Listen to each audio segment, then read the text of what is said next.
साथियों नमस्कार। एक बार आप सभी का पुनः स्वागत है आपके इस चैनल देसी लल्लन टॉप यूट्यूब चैनल पर। साथियों, जब से सहारा से भी रिफंड अकाउंट में सहारा के निवेशकों के पड़े 24,000 करोड़ रुपए में से 5,000 करोड़ रुपए सेंट्रल रजिस्ट्रार को स्थानांतरण या ट्रांसफर करने की बात सामने आई है, तब से सहारा के निवेशक अमित शाह जी के लिए भांति भांति प्रकार के सवाल कर रहे हैं और उन्हीं सवालों की श्रृंखला को लेकर आज आप लोगों के बीच में उपस्थित हुआ हूं, क्योंकि हो सकता है इन्हीं सवालों में से बहुत सारे सवाल आप लोगों के हो सकते हैं। तो साथियों, सबसे पहले बात कर लेते हैं जो हमारे चैनल्स पे कमेंट के माध्यम से सहारा के निवेशक सवाल पूछ रहे हैं उनके बारे में। तो एक राजू प्रजापति जी हैं, वो कहते हैं अगर सुबह का भूला शाम को लौट आता है उसे घर से भगोड़ा नहीं कहते। अगर अमित शाह जी पहले आते तो जो आज हमारे बीच में नहीं है भाई लोग, वह बहुत खुश होते। उनकी आत्मा को शांति दे। सहारा प्रणाम, वंदे मातरम। साथियों, ये जो व्यक्ति जिस प्रकार से कमेंट कर रहे हैं, जिस प्रकार से उन्होंने लास्ट में बोला सहारा प्रणाम वंदे मातरम, ऐसा प्रतीत होता है सहारा इंडिया कंपनी के प्रति आज भी इनकी श्रद्धा जमी हुई है। हालांकि इन्होंने बात बहुत अच्छी की है कि सरकार काश पहले चेत जाती तो जो लोग आत्महत्या के कारण या मानसिक तनाव के कारण अवसाद में आकर अपनी जान गंवा बैठे हैं, तो आज वो लोग भी हमारे बीच में होते और इस पैसे से अपना भी वो व्यक्ति, वो समाज, अपना जीवन सुंदर कर रहे होते। इसके बाद साथियों, पारुल गुप्ता कहती हैं आपसे ही उम्मीद थी कि पैसा मिलेगा, जल्द दिला दीजिए, थैंक्स। इसके बाद विकास कुमार जी कहते हैं आदर्श क्रेडिट कोऑपरेटिव का भी कराइए सब। इसके बाद सुनील यादव जी कहते हैं दूसरे चिटफंड कंपनी का क्या होगा, मेरा एल केमिस्ट इंफ्रा लिमिटेड में पैसा फंसा है अमित जी। उत्तम कुमार जी कहते हैं हमारा भी है, आवाज उठाना होगा। इसके बाद राजेंद्र कुमार जी हैं, कहते हैं great PM, thanks. Mukesh Kumar ji कहते हैं उनका क्या होगा, जो एजेंट मर चुके हैं, यह काम पहले हुआ होता तो काश बहुत अच्छा होता। एक इंडियन करके हैं, वो कहते हैं आप लोगों के कारण ही गरीब जनता का पैसा डूब गया है। इसके बाद रंजीत सिंह कहते हैं धन्यवाद आपको, 18 लाख कार्यकर्ताओं के बारे में कुछ करिए जो अभी बेरोजगार हो गए हैं। इनकी वो मांग है जो सहारा के एजेंट दर दर भटके और सामाजिक तिरस्कार जिनका हो गया एक तरीके से, उनके लिए भी ये मुद्दा उठा रहे हैं। अरुण पांडे जी कहते हैं श्रीमान जी, मैं ये जानना चाहता हूं कि निवेशकों का कितने लाख रुपए तक का भुगतान होगा। इसके बाद पवन कुमार जी हैं, वो कहते हैं सहारा में सबका भुगतान करवाओ, जब आपको याद किया जाएगा तब तक आपको याद नहीं किया जाएगा, इनका ये कहना है। तेजीराम पाटीदार जी हैं, कहते हैं पेमेंट सहारा इंडिया ऑफिस से भुगतान किया जाए, पेमेंट सहारा इंडिया ऑफिस से भुगतान किया जाए। विधानसभा और लोकसभा चुनाव से पहले सभी योजना के पैसे मिल जाएं। इसी शुभकामनाओं के साथ जय हिंद, भारत माता की जय। इसके बाद एस के ऑफिशियल चैनल कहते हैं सहारा और अमित शाह जी जिंदाबाद। इसके बाद अंजू श्रीवास्तव कहते हैं अभी देखो वो शुभ दिन कब आता है। ये प्रश्न उठा रहे हैं सरकार के समक्ष। सरकार ने कह तो दिया है भुगतान 4 महीने के अंदर हो जाएंगे, और इस प्रश्न उठा रहे हैं अभी देखता है कब भुगतान होते हैं। सीमा शर्मा कहती हैं जो लोग मर चुके हैं उनका क्या होगा अब। और अशोक कुमार जी कहते हैं धोखा मत देना, नहीं तो बीजेपी भीतर चली जाएगी, मैं बीजेपी का कार्यकर्ता भी हूं। मुकेश कुमार जी कहते हैं इतने दिन कहां सोए थे, जो भगवान को प्यारे हो गए उनको क्या मिला।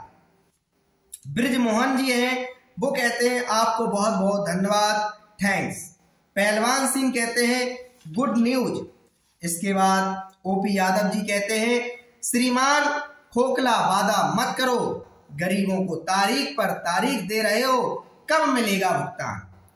इसके बाद सूरज भगत हैं, वो कहते हैं 2023 में सबका भुगतान, तभी 2024 में आपको मिलेगा मतदान। इसके बाद सुरेश भाई पटेल कहते हैं नमस्ते महोदय, बहुत बड़ा काम नया हिंदुस्तान के लिए, उसी को कहते हैं मास्टर स्ट्रोक जय हिंद। इसके बाद अदम नाम के कहते हैं जल्द से जल्द सर भुगतान हो, सत सत नमन करते हैं। मिथिलेश कहते हैं सहारा समूह और अमित शाह जिंदाबाद। विजय जी कहते हैं हम मूर्ख नहीं हैं। अरविंद गुप्ता कहते हैं PACL का भी भुगतान करवाएं सर, जय श्री राम। जसवंत सिंह कहते हैं माननीय अमित शाह जी, सहकारिता मंत्री आपसे सहारा के निवेशक हाथ जोड़कर प्रार्थना करते हैं उनका भुगतान जल्द से जल्द करवा दें, जिससे वह भारी तादाद में आपको 2024 में मतदान कर सकें और लोगों को भी जागृत कर सकें। इसके बाद ABN जनता एक्सप्रेस चैनल कहता है ये घुमा रहा है, यानी इनको अभी भी अमित शाह जी पर भरोसा नहीं है। हरीश भाई कहते हैं गुजरात में कब करेगा भुगतान ये बताएं। तेज प्रताप कहते हैं जिसको मिलेगा उसको मिलेगा और बाकी लोगों का अगले चुनाव में। प्रिंस जी कहते हैं बहुत बहुत धन्यवाद अमित शाह जी, आप गरीबों का भगवान हैं जो सहारा से भुगतान दिलाने में मदद किया। इसके बाद महावीर सिंह जी हैं आपको क्रेडिट कोऑपरेटिव का पैसा दिलाने के लिए हिस्ट्री में याद रखा जाएगा। इसके बाद सहारा इंडिया का मामला सुप्रीम कोर्ट हाई कोर्ट एक बहाना है, जब तक प्रधानमंत्री चाहेगा पैसा सहारा इंडिया से पब्लिक को नहीं मिलेगा। चलो जब जागे तभी सवेरा, ये प्रकाश जी कहते हैं। साथियों ये सारी बातें इस बात की ओर इशारा करती हैं कि अब भी अमित शाह की बातों पर लोगों को संशय है।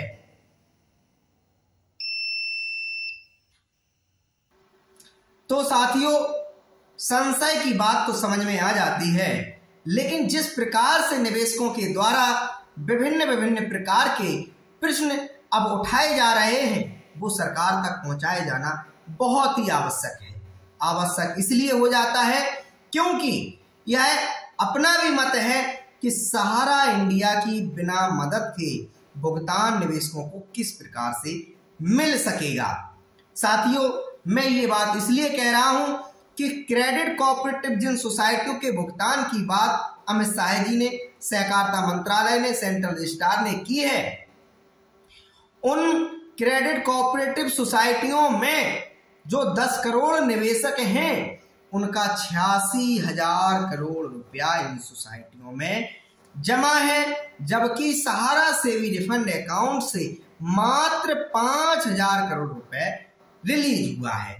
इसके अलावा साथियों सहारा के द्वारा, सहारा समूह के द्वारा इन सोसाइटियों की तरफ से भांति भांति प्रकार की योजनाएं चलाई जाती थी। ये योजनाएं 6% के वार्षिक ब्याज दर से लेकर 20 से 22% ब्याज दर की वार्षिक के हिसाब से चलाई जाती थी। इनमें तमाम सारी जो योजनाएं हैं उनमें कुछ योजनाओं का मैं इस वीडियो के माध्यम से नाम रखना चाहता हूं, दिखाना चाहता हूं, जिससे यदि हमारा वीडियो सरकार तक पहुंचे तो सरकार भी सहारा से मदद ले या कोई अन्य तरीका ढूंढे, लेकिन निवेशकों के साथ किसी भी प्रकार से अन्याय नहीं होना चाहिए। हम बात कर रहे हैं सहारायन यूनिवर्सल मल्टीपर्पज सोसाइटी की स्टार 2 स्कीम की। इस स्कीम में सहारा ग्रुप द्वारा निवेशकों को भरोसा दिया गया था कि आपके 64 माह में धनराशि जो आप निवेशित करते हैं उसका दोगुना हो जाएगा। बहुत सारे लोगों को ये पैसा दोगुना सहारा समूह के द्वारा दिया भी गया। इसके बाद बात कर लेते हैं सहारायन यूनिवर्सल मल्टीपर्पज सोसाइटी की योजना सुपर एबी और सुपर बीबी की। सुपर एबी जो योजना थी वो सहारा इंडिया की 24 माह की योजना थी और सुपर बीबी जो योजना थी वो 30 माह की योजना थी। सुपर एबी में 1.5 गुना धन देने का निवेशकों को वादा किया गया था, जबकि सुपर बीबी में निवेशकों को 1.7 गुना 8 गुना तक वादा किया गया था कि आपका जो 3 साल में जो भुगतान है वो 1.7 गुना, यानी कि 100 रुपए आप निवेश करते हैं करीब 175 रुपए आपको भुगतान दिया जाएगा। इसके अलावा सहारा क्रेडिट कोऑपरेटिव सोसाइटी की योजना थी, जैसे सहारा ई साइन, इसके अलावा सहारा एम बेनिफिट, सहारा माइनर, ये जो योजनाएं थी। इसके अलावा हमारा इंडिया क्रेडिट कोऑपरेटिव सोसाइटी की भी योजनाएं हुआ करती थी, जैसे एम बेनिफिट भी सहारा क्रेडिट कोऑपरेटिव सोसाइटी की योजना हुआ करती थी, और हमारा इंडिया क्रेडिट कोऑपरेटिव सोसाइटी की योजना जैसे होम पॉइंट है। इनमें सहारा के द्वारा जो मासिक खाते खोले गए थे एम बेनिफिट योजना में और होम पॉइंट योजना में, वो 60 माह की अवधि के लिए खोले गए थे।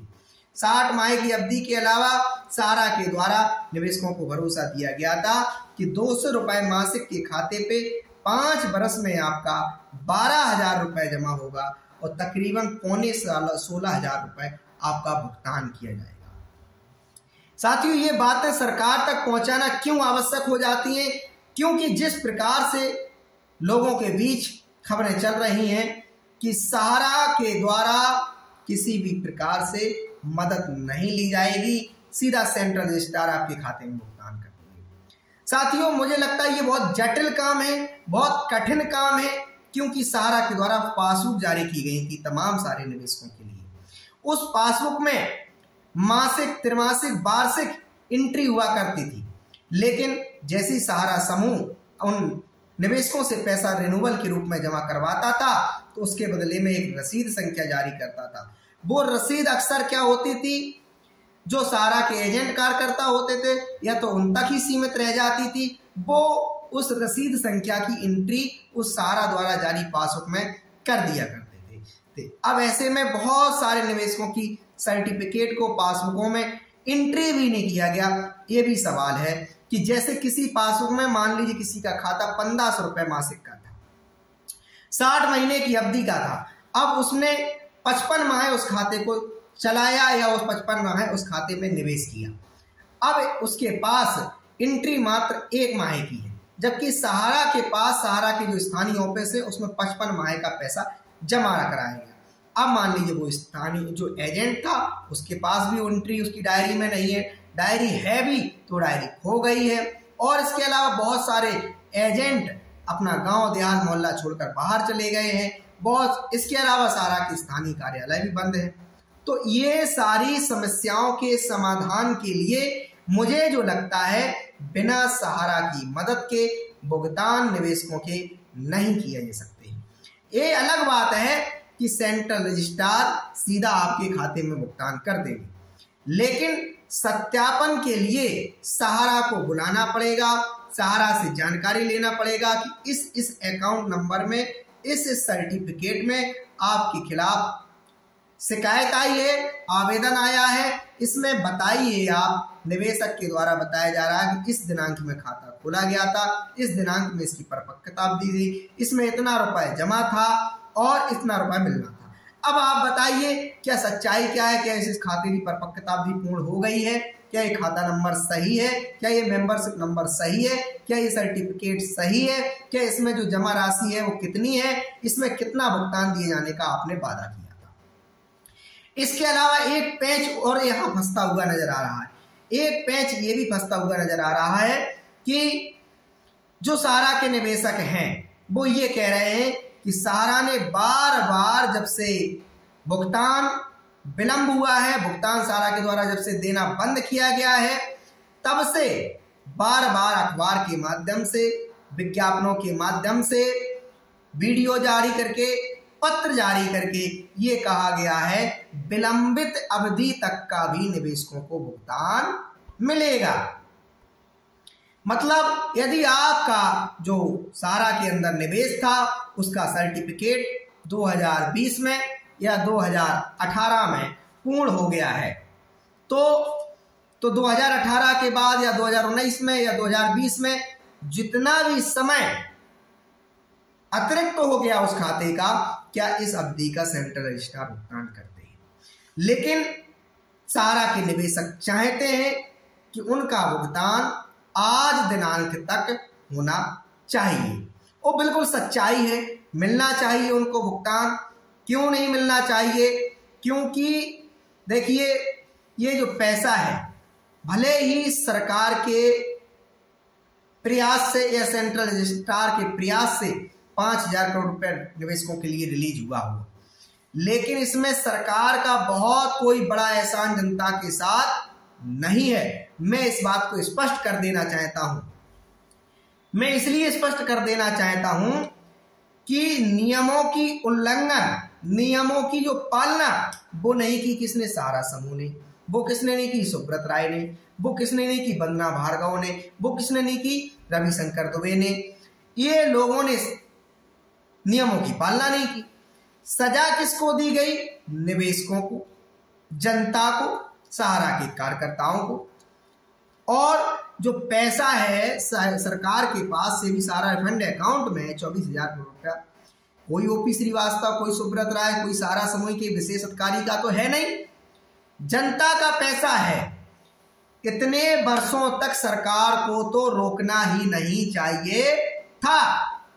अभी तक सरकार जमाने की जा सकती थी, सुप्रीम कोर्ट और जाकर कह सकती थी, माननीय महोदय, जो हमारे पास पैसा सहारा से मेरे फंड अकाउंट में पड़ा हुआ है ये अप्रयुक्त है, सहारा रियल एस्टेट और सहारा हाउसिंग के निवेशक नहीं मिल रहे हैं, ये आप डायरेक्शन दीजिए सहारा के निवेशकों के द्वारा, सहारा के क्यूसॉप के निवेशकों के द्वारा, सहारा की सोसाइटियों के निवेशकों के द्वारा भुगतान की शिकायतें आ रही हैं, क्या इस भुगतान को जारी कर दिया जाए, चूंकि यह पैसा सहारा समूह के द्वारा जमा कराया गया है। तो निश्चित बात है कि जो लोग अभी तक मारे गए हैं, चाहे वो आत्महत्या किए हों, चाहे वो मानसिक अवसाद में चले गए हों, चाहे समय से पैसे के अभाव में बीमारी के कारण जो इलाज नहीं करा सके उसके कारण चले गए हों, वो कोई भी व्यक्ति के साथ अन्याय नहीं होता। जो 15 लाख लोगों का रोजगार डूब गया है वो नहीं होता। तो साथियों, ये जो आप लोगों के मन मस्तिष्क में जो सवाल हैं, मैं अपने चैनल के माध्यम से क्यों उठा रहा हूं? क्योंकि ये वीडियो मैं समझता हूं हमारे द्वारा जो बनाए जाते हैं वो जन कल्याण के लिए, लोक कल्याण के लिए, राष्ट्र कल्याण के लिए, राष्ट्र को आर्थिक रूप से सशक्त करने के लिए, आपके सपनों का जो चीरहरण हुआ हो उस चीरहरण पे सरकार को आईना दिखाने के लिए बनाए जाते हैं। साथियों, इसलिए मेरे जो मन मस्तिष्क के सवाल है मैं वो भी रखता हूं, आपके द्वारा फोन कॉल करके हमें जो पूछा जाता है, हमसे जो कहा जाता है, उन सवालों को मैं भी अपने वीडियो में उठाने का प्रयास करता हूं। तो साथियों, यहां ये बात आज इस वीडियो में उभर के आ चुकी है कि सहारा क्यूसॉप के निवेशकों का भुगतान कैसे होगा, क्योंकि वो भी तो निवेशक हैं।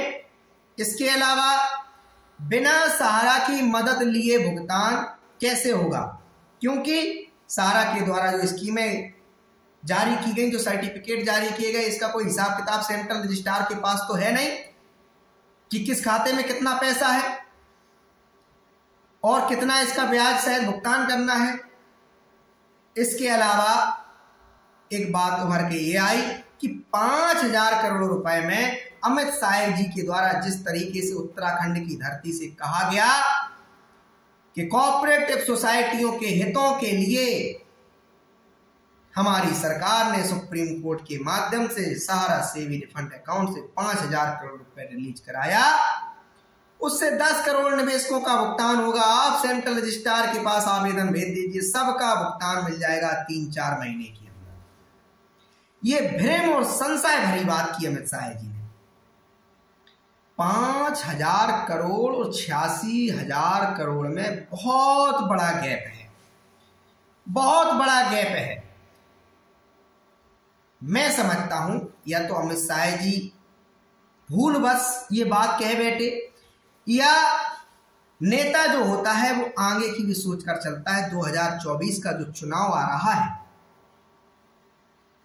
उसमें निवेशकों के बीच, जनता के बीच एक संदेश देने का प्रयास किया है कि 5,000 करोड़ के बाद आगे सरकार प्रयास करेगी आपका भुगतान दिलाने का, क्योंकि बहुत बड़ी संख्या में इससे निवेशकों का भुगतान होगा। समाज में एक प्रचार प्रसार हो जाएगा कि सरकार के प्रयास से ये भुगतान मिला है और लोग आकर्षित हो जाएंगे सरकार की तरफ। और जब 2024 में जो मतदान होगा उसमें निवेशक भारतीय जनता पार्टी के कमल निशान के आगे बटन दबा देंगे, ऐसा भी सोच सकते हैं। क्योंकि मैंने बार बार कहा, ये 1, 2, 5 लोगों का मामला नहीं था, ये हिंदुस्तान के 10 करोड़ उन गरीब, उन वंचित, उन मजदूर, उन किसान, छोटे व्यापारी, ठेला कौमची वालों का पैसा था, जिसने बहुत मेहनत करके, संघर्ष करके सहारा में निवेश किया था। उन लोगों का ये पैसा था।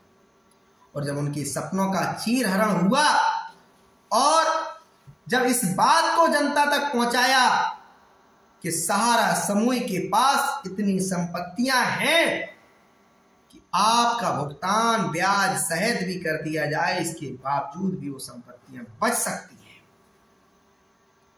तो जनता ने आवाज उठाना प्रारंभ किया, सोशल मीडिया को हथियार बनाया, लेटर को हथियार बनाया, प्रधानमंत्री कार्यालय को पत्र भेजना स्टार्ट किए, राष्ट्रपति सचिवालय को पत्र भेजना स्टार्ट किए, सेंट्रल रजिस्ट्रार को पत्र भेजना स्टार्ट किए और सेबी को पत्र भेजना प्रारंभ किए। सोशल मीडिया, ट्विटर पर जब अभियान चलाया, जब तक भुगतान नहीं तब तक मतदान नहीं, 2024 में भाजपा को मतदान नहीं, यहां तक कि ये भी कहा गया कि हमारा भुगतान नहीं तो वर्तमान सत्ता को मतदान नहीं। इसके अलावा जो पीड़ा निवेशकों की थी, एजेंटों की थी, उसको सोशल मीडिया के माध्यम से बहुत बड़े बृहद स्तर पर तमाम सारे देश प्रेमियों ने प्रचारित किया, प्रसारित किया। धरने प्रदर्शन किए गए, आंदोलन किए गए, जिला अधिकारियों को ज्ञापन दिए गए, पुलिस अधीक्षकों से मिला गया, मुख्यमंत्रियों से लेकर विधायकों तक बात पहुंचाई गई, सांसदों के माध्यम से संसद तक से आवाज पहुंचाई गई, तब जाके कहीं अमित शाह जी तक ये मामला पहुंचा और इस मामले की उन्होंने गंभीरता को समझा। साथियों, हमारा वीडियो जरूर लंबा हो गया होगा, लेकिन अगर आप इस वीडियो को देखेंगे, समझेंगे गहराई से, तो पाएंगे कि इस वीडियो के सारांश से कि आपका जो भुगतान मिलने जा रहा है उसमें कोई सरकार का बहुत बड़ा योगदान नहीं। योगदान तब था जब सहारा सेवी रिफंड अकाउंट में निवेशकों का पैसा फंसा था, जब सहारा की संपत्तियों पर रोक थी, सहारा के अधिकारी, सहारा के शीर्ष प्रबंधन के लोग मक्कारी कर रहे थे, तब सरकार एक बजट नियुक्त करती, राहत पैकेज नियुक्त करती और कहती कि सहारा समूह के उन वंचित, परेशान, गरीब, मजदूर, किसान, छोटे व्यापारी वर्ग को परेशान होने की जरूरत नहीं है। सरकार ने राहत पैकेज के जरिए, एक बजट पैकेज के जरिए आपका भुगतान करने का निश्चय किया है, तब सरकार का योगदान होता। अब जो बात निकल के आई कि जो लोग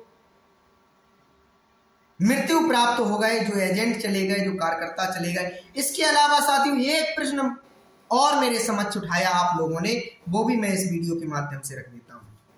तमाम सारे सहारा के एजेंट ऐसे हैं जो कह रहे हैं कि सर हमारे यहां पर निवेशकों का, कुछ निवेशकों का बहुत दबाव था, वो हमारे घर मकानों पे कब्जा कर रहे थे, हमारे वाहनों को छुड़ा लेते थे, इस कारण से उनके पैसे को हमें देना पड़ा, उन्होंने वो सर्टिफिकेट हमको दे दिए।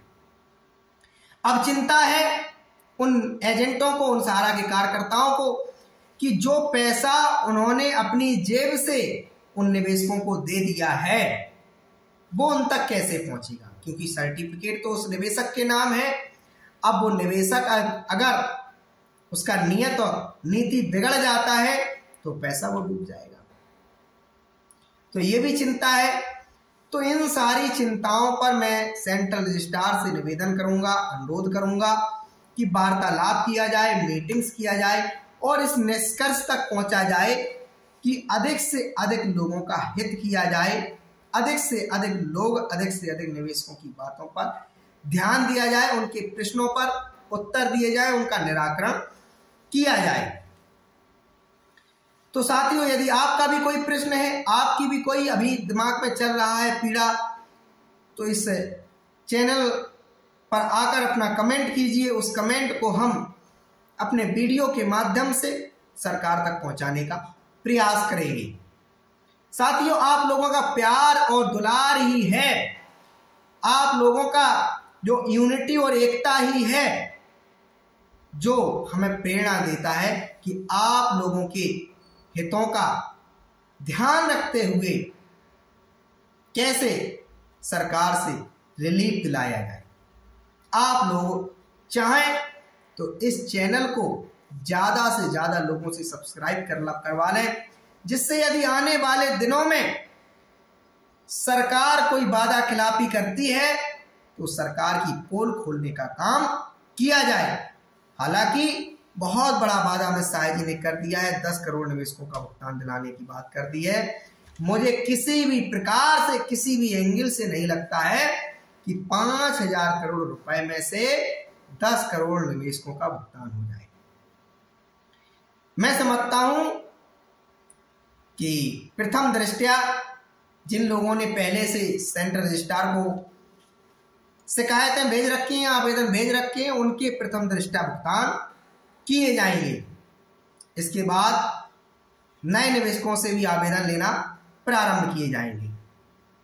तो साथियों, आप क्या सोचते हैं आज की इस वीडियो पर?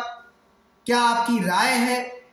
बहुत सारे लोगों की मैंने, यहां तक कि मैंने तमाम सारा के अंधभक्तों की, सारा के चाटकारों की भी गलत भाषा सुनी। मेरे चैनल पर आकर कहते थे तुम सहारा के विरोधी हो, तुम सुब्रत राय के विरोधी हो। तमाम सारे भाजपा समर्थक हमारे चैनल पर आकर कहते थे तुम मोदी विरोधी हो, अमित शाह विरोधी हो। तमाम सारे निवेशक ऐसे आते थे जो कहते थे आपको हमारी कोई पीड़ा से मतलब नहीं है, आप फालतू की बातें करते रहते।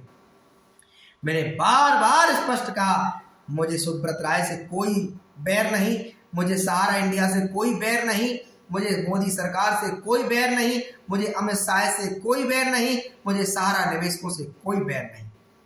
मुझे सहारा इंडिया परिवार से भी उतनी हमदर्दी है जितनी आप निवेशकों से है। मुझे मोदी सरकार और अमित शाह से भी उतनी हमदर्दी है जितनी आप निवेशकों से है। साथियों, सिर्फ मेरा मिशन रहा है सरकार अपना काम करे। सरकार की जो विभिन्न एजेंसियां हैं जो जांच सहारा समूह की कंपनियों कर रही हैं वो करें, लेकिन इस बात को ध्यान में रखते हुए करें कि जनता का अहित ना हो, सहारा में काम करने वाले एजेंट कार्यकर्ताओं का अहित ना हो। साथियों, याद रखिए, भले ही 5,000 करोड़ रुपया रिलीज हो गया हो, लेकिन सहारा से भी विवाद को जब भी कभी इतिहासकार सुंदर लेखनी से दर्ज करेंगे, काले धब्बे के रूप में दर्ज करेंगे। लिखेंगे कि कैसे सेबी सहारा विवाद में, कैसे सहारा के गलत निर्णयों ने, कैसे सेबी के गलत निर्णयों ने देश के 15 लाख लोगों को बेरोजगार कर दिया था, बेघर कर दिया था, बेसहारा कर दिया था। लिखा जाएगा देश के करोड़ों निवेशकों को कैसे समय से उनका भुगतान नहीं मिलने के कारण तनाव में जाना पड़ा, अवसाद में जाना पड़ा, मुकदमेबाजी में जाना पड़ा, लड़ाई झगड़ा में जाना पड़ा, एजेंटों के साथ मारपीट करना पड़ा, हंगामा करना पड़ा, आंदोलन करना पड़ा। लिखा जाएगा उस कंपनी के बारे में जिस कंपनी ने 1978 से प्रारंभ किया अपने कारोबार को, तमाम नियमों की धज्जियां उड़ाई, तमाम नेता फिर भी उस कंपनी के डायरेक्टर, प्रमोटर, चेयरमैन के चरणों में जाकर बैठा करते थे। लिखा जाएगा कैसे 1978 से वो कंपनी कारोबार करते हुए, एक तरफ लिखा जाएगा कैसे सहारा इंडिया परिवार ने कारगिल में मदद पहुंचाई सैनिकों में, एक तरफ लिखा जाएगा कैसे सहारा निवेशकों को दर दर भटकाया गया, एक तरफ लिखा जाएगा कैसे सहारा समूह हर साल बेटियों का विवाह करता था, एक तरफ लिखा जाएगा कैसे सहारा के एजेंट बिना कारण बिना गलती के मृत्यु को प्राप्त किए। एक तरफ लिखा जाएगा सहारा समूह की कभी प्रधानमंत्री अटल बिहारी वाजपेयी तारीफ किया करते थे। वो एक तरफ लिखा जाएगा कैसे सहारा समूह ने अपने उन कार्यकर्ताओं को, उन एजेंटों को जिन्होंने अपनी मेहनत से, संघर्ष से, तप से, तपस्या से एक एक निवेशक को सहारा में जोड़ने का काम किया, सहारा में निवेशित कराया और उन्हीं एजेंटों को उनका कमीशन नहीं दिया गया, उनका फ्यूचर फंड नहीं दिया गया, उन्हें धमकाया गया, उन्हें डराया गया। तो साथियों, बहुत अगर वीडियो बनाया जाए सहारा समूह और सेबी के बीच में तो कम से कम 2-4 घंटे का बन जाएगा, 2-4 घंटे का बन जाएगा। एक एक तथ्य पर बात की जाए, कहां सहारा गलत रहा, कहां सेबी गलत रही, कहां सरकार गलत रही,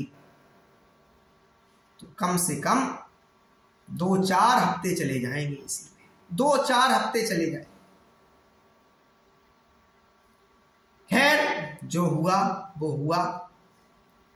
ईश्वर ने हमें इतनी शक्ति दी थी कि हम अपनी बात को, अपनी आवाज को मुखर कर सकें, सरकार को जगा सकें, जागृत कर सकें। सहारा इंडिया से हमने बार बार अनुरोध किया, सुब्रत राय से बार बार अनुरोध किया, ईगो में कुछ नहीं रखा है, अपनी हार स्वीकार कर लो और जाकर माननीय सुप्रीम कोर्ट के समक्ष जाकर कहो कि हमने सहारा रियल एस्टेट और सहारा हाउसिंग के निवेशकों का भुगतान नहीं किया था। सच्चाई बताइए कि जिन निवेशकों का भुगतान किया था वो सूची ये रही, बाकी के निवेशकों ने हमें अपने सहारा रियल एस्टेट और सहारा हाउसिंग के सर्टिफिकेट दे दिए, हमने उनको क्यूसॉप के सर्टिफिकेट। जब सुप्रीम कोर्ट में ये सवाल उठा था कि कैसे इतना कैश में भुगतान सहारा ने कर दिया, वो सारा का सारा सुप्रीम कोर्ट में सच सामने आ जाता। मैंने सेबी से कहा, अनुरोध किया सेबी के अधिकारियों से, आपके पास सहारा समूह से जुड़े निवेशकों की हजारों लाखों शिकायतें आती होंगी, तो आप जाइए माननीय सुप्रीम कोर्ट और कहिए हमें निवेशक नहीं मिल रहे हैं, लेकिन सहारा की क्रेडिट कोऑपरेटिव सोसाइटियों की, सहारा क्यूसॉप के निवेशक हमें शिकायतें भेजते हैं, कहते हैं हमारा भुगतान कीजिए। तो गलतियां दोनों ओर से की गई। इसकी इस देश ने बहुत बड़ी क्षति उठाई है। हजारों करोड़ की इस देश ने क्षति उठाई। 15 लाख लोग बेरोजगार हो गए। कम से कम इन 5 वर्षों में सहारा में नए 5 लाख लोग, 4 लाख लोग, 3 लाख लोगों को रोजगार मिलता। वो भी गया, 15 लाख लोग वो भी गए। सुब्रत राय का कुछ बिगड़ा नहीं, सहारा के शीर्ष प्रबंधन का कुछ बिगड़ा नहीं, और अच्छी खासी निवेशकों को एक एक पैसा जुटाने की सलाह देने वाली कंपनी तबाह हो गई। लिखा जाए, इसके अलावा इस देश ने यह भी क्षति उठाई कि जीएसटी के रूप में, टैक्स के रूप में सरकार के पास बहुत बड़ा एक अमाउंट जाता, उसका भी नुकसान हुआ इस देश को। यह भी लिखा जाएगा कि टीडीएस जैसे इनकम टैक्स विभाग के पास जो मामले थे वो भी इस विवाद के आने से, चपेट में आने के कारण नहीं निपट सके। कहने को बहुत कुछ है साथियों, जितना कहो उतना ही लंबा वीडियो बनता चला जाता है। इसलिए जो भी आपकी चिंताएं थी, जो भी आपकी परेशानियां थी, जो भी आपने हमें अवगत कराया, कमेंट के माध्यम से, फोन कॉल के माध्यम से हमने अपने इस वीडियो में रखने का प्रयास किया। आगे उम्मीद करते हैं जब भी कोई नई अपडेट मिलेगी हम आप लोगों को अवगत कराएंगे।